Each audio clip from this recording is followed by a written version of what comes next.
Olá, eu sou a Alexandra e vou explicar para vocês o que são metodologias ativas no ensino de Química. TIC, Tecnologias da Informação e Comunicação. HFC, História e Filosofia da Ciência. Olá, eu sou o Arthur e eu vou falar um pouco sobre experimentação, atividade investigativa, educação e espaços não formais. O que são metodologias ativas e como elas influenciam o ensino de Química? Ainda é muito comum dentro da maioria das escolas que os educadores recorram ao modelo tradicional de ensino, aquele que os estudantes são agentes passivos em sala de aula e adquirem conhecimentos ao ouvir o que o professor tem a transmitir. Para que o aluno seja o agente de construção do conhecimento, é preciso recorrer às chamadas metodologias ativas, que são práticas inovadoras cada vez mais valorizadas e estimuladas no meio educativo. Para entender melhor sobre as metodologias ativas, é preciso conhecer uns exemplos dessas práticas inovadoras. Metodologia de projetos. A metodologia de projetos também é conhecida como aprendizagem baseada em projetos e é desenvolvida por meio de trabalhos que partem da teoria à prática ou vice-versa. Nele, os alunos decidem os temas que querem aprender e de que modo, enquanto os professores fazem apenas a mediação e orientam esse processo, até que ele seja consolidado e possam partir para outro tema. A sala de aula invertida vem ganhando muitos adeptos e ela funciona principalmente com alunos de ensino médio, visto que eles são mais independentes.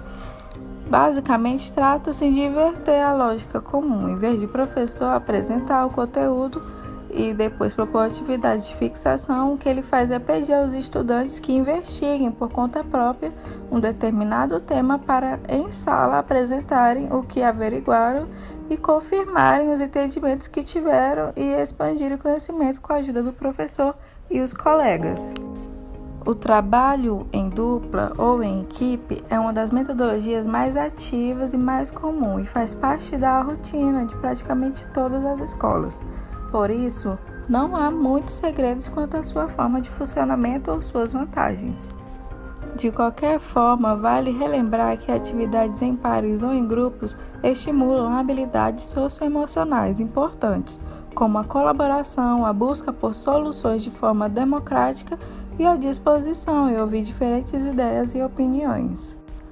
As exposições são a maneira viável de compartilhar entre a turma para as outras turmas e mesmo para toda a comunidade escolar os trabalhos, projetos e pesquisa feitos pelos alunos, sejam eles individuais ou em grupos.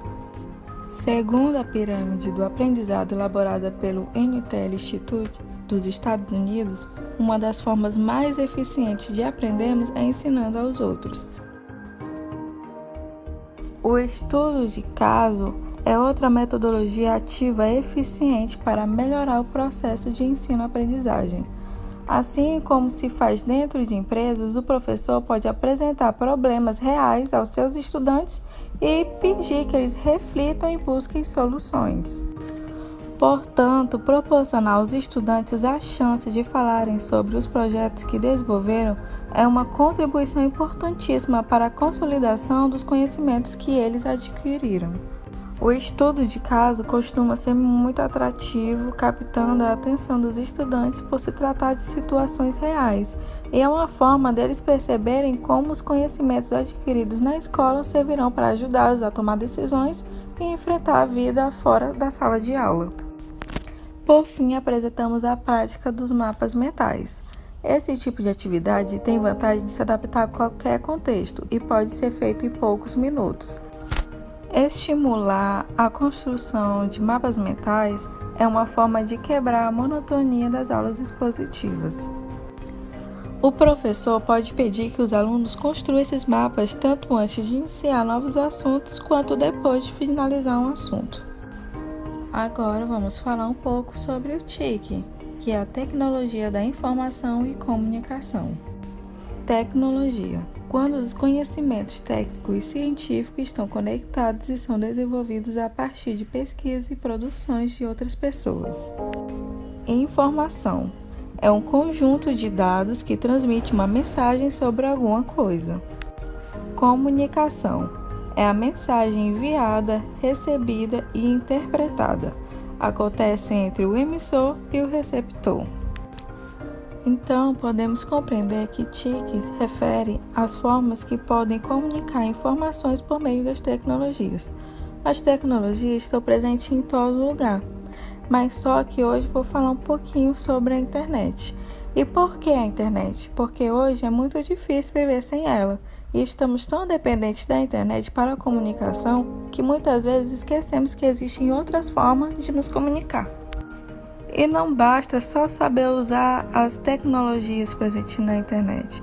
Também é necessário discernir o que é certo e o que é errado, e o que é verídico e o que é falso, o que é benéfico ou maléfico. É preciso entender que nesse mundo virtual existe uma forma própria de se pensar e raciocinar. E por que não usar a internet a nosso favor? Hoje temos acesso à nuvem, que é uma forma de poder ter acesso a um arquivo em qualquer lugar e a qualquer momento. O Google Drive também é uma ferramenta maravilhosa, onde você pode ter arquivos grandes, pequenos e também fazer o compartilhamento de pastas que estão separadas e organizadas e enviar e ter acesso em qualquer lugar. E no Drive você pode compartilhar com quem você quiser a qualquer momento, sem complicações.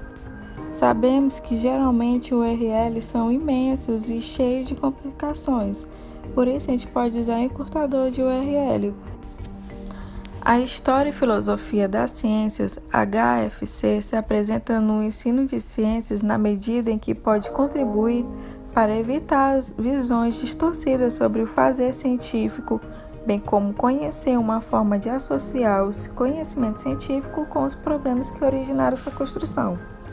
Também proporcionar uma intervenção mais autônoma, reflexiva e qualificada em sala de aula.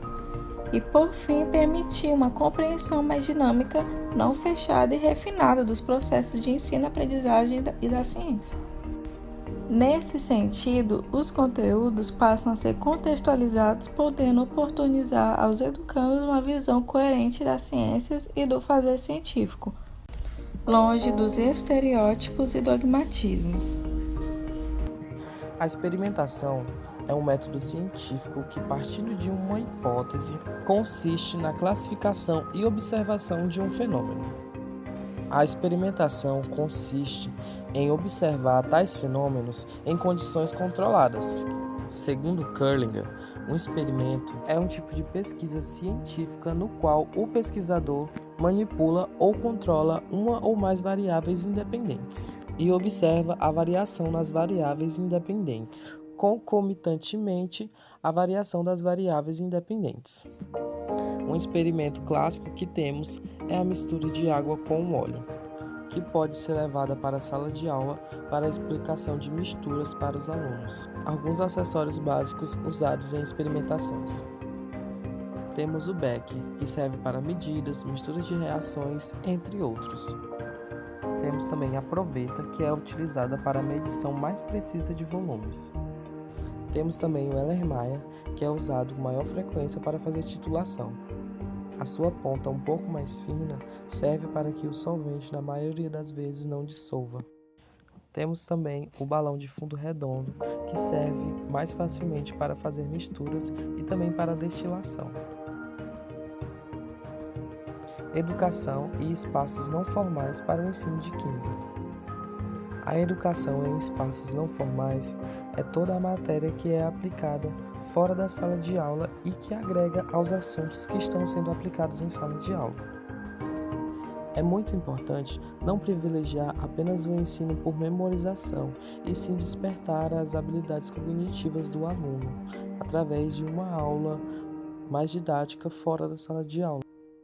Como, por exemplo, levar os alunos a um jardim botânico, a um zoológico, para mostrar como ocorrem os processos químicos nesses ambientes para os alunos. Chegamos ao fim do nosso vídeo. Muito obrigado pela atenção.